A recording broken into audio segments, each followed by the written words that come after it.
우리 잠언서 18장 묵상하고 있는데 우리 다른 사람과 어울리며 살아가는 공동체 속에서의 지혜를 우리에게 가르쳐주고 있습니다.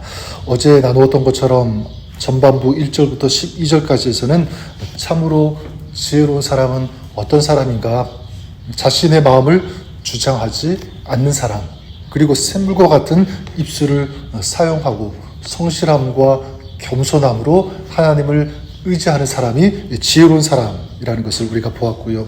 오늘도 그와 비슷한 맥락에서 이 사람들과의 관계 속에서 어떤 사람이 참으로 지혜로운 사람인지 이 세 가지의 지혜를 우리에게 가르쳐주고 있다고 생각합니다.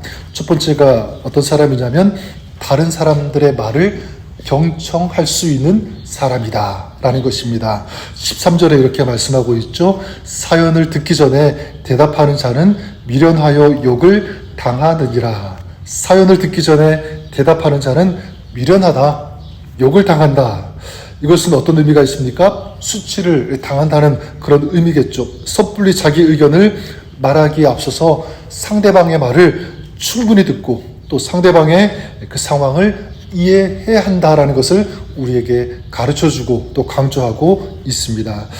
많은 경우 사람들은 어떻게 합니까? 사람들의 그 이야기를 들을 때 상대방의 그 상황과 처지를 다 이해하지 못한 상황에서 성급하게 말할 때가 참 많이 있는 것 같습니다. 그냥 자기가 주어들은 몇 가지를 가지고 그리고 그 상황을 넘겨 짚어가지고 섣불리 판단하고 얘기하는 그런 경우가 굉장히 많이 있습니다. 우리도 그렇게 실수할 때가 있는 것 같습니다. 그러니까 다 듣지 않고 그거 그냥 내가 다 안다, 다 아는 사실이다, 더 들어볼 것 없다, 내가 하라는 대로 하고 내 말이 옳으니까 내가 시키는 대로 해, 이런 식으로 충분히 들어야 되는데 그렇지 않고 섣불리 그냥 내 생각, 내가 얘기하고 싶은 것을 먼저 꺼내는 그런 모습들이 우리 안에서도 굉장히 많이 일어난다고 하는 거죠. 사람은 한계가 있습니다. 그래서 그 사람이 뭘 생각하고 있는지, 지금 어떤 상황 가운데 있는지, 어떤 처지 가운데 있는지 우리는 충분히 다 알 수 없습니다. 그렇죠.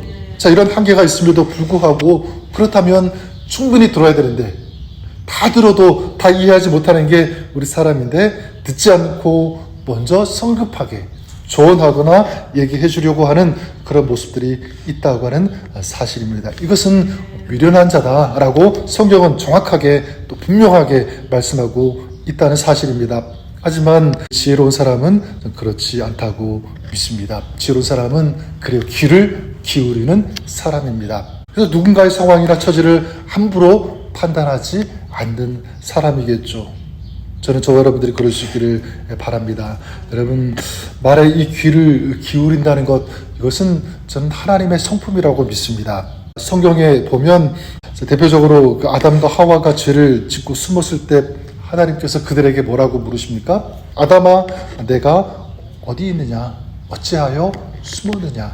여러분, 하나님이 모르시겠습니까? 그러니까 무슨 죄를 지었는지, 지금 어디에 있는지 다 아실 거예요. 그럼에도 불구하고 하나님은 그들에게 물으십니다. 그 뭐냐면 하나님께서 그들의 생각, 그들의 감정을 듣기를 원하셨다는 것이죠. 또한 신약에도 보면 병든 사람들이 예수님께 왔을 때 예수님께서 그들에게 물으십니다. 너희가 낫기를 원하느냐? 언제부터 이렇게 되었느냐? 계속 질문하시면서 물으세요. 자, 그것도 마찬가지입니다. 예수님께서 몰라서 물으시는 것이 아니라 그 질문을 통해서 그 사람들의 그 마음의 소리를 듣기를 원하셨다라는 사실입니다. 그들의 상황, 그들의 처지와 또 그들 안에 있는 믿음을 확인하고 싶으셔서 예수님은 물으셨습니다. 자, 그렇다면 예수님을 믿는 우리도 어떻게 해야 할까? 저는 주님의 마음과 주님의 성품을 우리가 담기를 원합니다. 그래서 야고보서 1장 19절에 보면 이런 말씀이 있습니다. 내 사랑하는 형제들아, 너희가 알지니 사람마다 듣기는 속히 하고 말하기는 더디하며 성내기도 더디하라. 듣기는 속히 하고 말하기는 어떻게 해요? 더디하라 라고 말씀하고 있습니다. 저는 오늘 저와 여러분들이 사람들과의 관계 속에서 섣불리 입을 열지 말고 먼저 잘 들을 수 있는 그런 우리의 삶, 또 오늘 하루가 될 수 있기를 바랍니다. 그렇게 할 때 여러분 한 사람 한 사람이 그런 좋은 자가 될 수 있을 거고요. 아름다운 또 덕스러운 그런 열매를 맺을 수 있게 되는 줄 믿습니다. 또한 두 번째 지혜는 무엇이냐면 다른 사람들의 마음에 사랑을 흘려보내는 지혜다, 이렇게 말씀드릴 수 있을 것 같습니다. 16절에 이렇게 말씀하고 있죠. 사람의 선물은 그의 길을 넓게 하며 또 존귀한 자 앞으로 그를 인도하느니라. 사람의 선물은 그의 길을 넓게 한다, 존귀한 자 앞으로 인도한다. 이 선물에 대해서 얘기하고 있는데, 이 선물, 여기서 말씀하고 있는 선물은 뇌물과는 다른 의미입니다. 뇌물은 무엇이냐면 자기 자신이 무언가를 그 사람으로부터 얻기 위한 목적으로 주는 것이 뇌물이라고 한다면, 선물은 그렇지 않아요.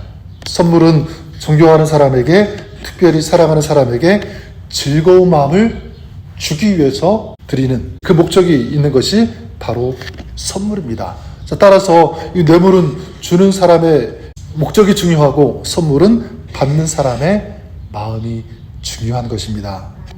그래서 22절에 비슷한 말씀이 있는데 이렇게 말씀하고 있습니다. 아내를 얻는 자는 복을 얻고 여호와께 은총을 받는 자니라. 여기 보면 아내를 얻는 자는 복을 얻고, 아내를 얻으신 분들은 다 복이 있으신 분들이라는 거죠. 그리고 아내분들은 또 복이 되시는 분들이다라는 것을 알 수가 있습니다. 근데 참 이상한 것은 뭐냐면 왜 아내를 얻는 것이 복이 된다고 할까라는 거예요. 이건 좀 관계적인 측면에서 우리가 이해해 볼 필요가 있는데, 여러분 사랑하는 아내를 얻기 위해서 어떻게 해야 됩니까? 그 전제를 생각해 본다면 그 아내의 무엇을 얻어야 되는 거죠? 마음을 얻어야 되는 것 아니겠습니까?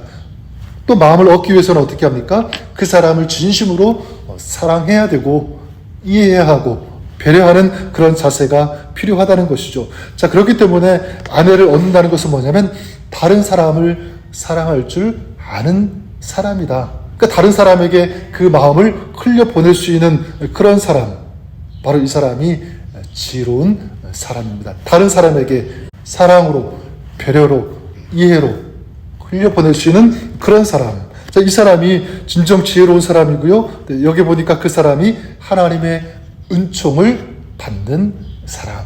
그런 의미에서 여기 있는 저 여러분이 이렇게 하나님의 사랑을 사람들에게 흘려보냄으로 이렇게 하나님의 은총을 충만히 받는 그런 저 여러분, 우리의 삶이 될 수 있기를 우리 주님의 이름으로 간절히 축복합니다. 마지막 세 번째는 뭐냐면 이 말의 지혜예요. 잠언서에서 어쩌면 가장 자주 강조되는 그런 지혜인데 20절에 사람은 입에서 나오는 열매로 말미암아 배부르게 되나니 곧 그의 입술에서 나는 것으로 말미암아 만족하게 되느니라. 21절에 너무나 유명한 말씀이 있죠. 죽고 사는 것이 혀의 힘에 달렸나니. 말은 사람을 죽이기도 하지만 또한 이 말은 사람을 살리기도 한다. 그것이 말의 힘인 줄 믿습니다. 자, 그런데 저는 이 말이, 우리가 내뱉은 이 말이 다른 사람을 살리기도 하고 죽이기도 하지만 저는 조금 다른 관점에서 이 말은요, 다른 사람에게만 영향을 끼치는 것이 아니라 자기 스스로에게도 중요한, 소중한 영향을 끼친다는 것을 우리가 잊지 않았으면 좋겠습니다. 이 말은 나의 삶을 달라지게 하는 파워가 된다라고 하는 사실, 이것을 우리 꼭 기억했으면 좋을 것 같아요. 그래서 민수기 14장에 보면 가나안을 정탐하고 돌아온 10명의 정탐꾼이 뭐라고 보고합니까? 우리는 그 땅에 들어갈 수 없다라고 그렇게 말을 해요. 그곳 사람들에 비하면 우리는 메뚜기 같다. 자, 그렇게 했을 때 어떻게 합니까? 그들의 말대로 하나님은 그들이 가나안 땅에 들어가지 못하게 하셨습니다. 말대로 된 거죠. 하지만 여호수아와 갈렙은 하나님의 약속을 믿고 우리는 그 땅에 들어갈 수 있다, 이길 수 있다라고 말을 했습니다. 그랬을 때 어떻게 됐습니까? 그들의 말대로 여호수아와 갈렙은 그 땅에 들어가게 되었다라는 사실입니다. 그래 여러분, 우리가 어떤 말을 하든지 그 말을 누가 들으시는가? 하나님께서 들으시고 그 말대로 우리 하나님께서 역사하시는 줄 믿습니다. 그렇기 때문에 우리는 끊임없이 선택해야죠. 오늘 내가 어떤 말을 할 것인가? 오늘 내 입술에 어떤 말을 담을 것인가? 부정적인, 악한, 나쁜 그런 말이 아니라 이 생명의 말, 살리는 말, 다른 사람에게도, 아니 나 자신에게 그런 말을 담고 그 말을 사용하시는 우리의 이 지혜로운 입술이 될 수 있기를 바랍니다. 그래서 오늘 저 여러분들이 말하기는 더디하고 듣기를 속히 하면서 경청하는 이런 지혜로운 삶, 또 사랑을 흘려보내며 마음을 얻는 지혜자, 그리고 믿음의 말, 이 생명의 말을 하는 이런 지혜로운 삶을 오늘도 살아가시는 우리 저 여러분, 우리 모두가 될 수 있기를 우리 주님의 이름으로 간절히 축복합니다.